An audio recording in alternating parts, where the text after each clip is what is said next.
Hello guys, welcome back to my new blog. আজকের দিনটা কিন্তু অনেক ব্যস্ত আর ইন্টারেস্টিং হতে চলেছে, তাই ভিডিওটি শেষ পর্যন্ত দেখো। সকালে প্রতিদিনের মতো চলে এলাম চেম্বারে। আগে সাইকেলটা পার্ক করলাম, তারপর ভিতরে ঢুকে দেখি গোপালদা বসে আছে। তারপর আর দেরি না করে তাড়াতাড়ি ফাইলের ব্যাগটা নিয়ে সোজা কোর্টের দিকে রওনা দিলাম। কোর্টে পৌঁছে ফাইলগুলো টেবিলে রেখে সিনিয়রের জন্য অপেক্ষা করতে লাগলাম।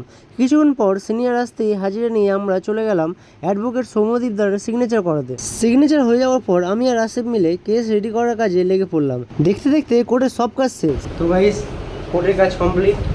এখন আমরা বাড়ি যাবো। নাহিদ, সরি, তোমার ভালো নাম কি? আসিফ। জোরে বলো। তুমি তো এমন হয়ে বলছো মনে হচ্ছে মেয়ের সাথে কথা বলছো।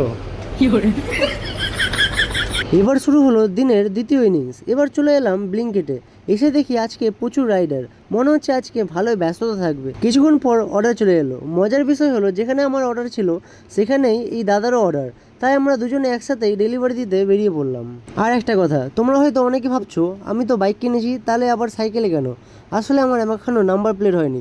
নাম্বার প্লেট হলে তারপরে বাইকটাকে নিয়ে আসবো। ভিডিওটি ভালো লাগলে একটা লাইক করে দিও। দেখা হচ্ছে পরের ভিডিওতে। Bye bye.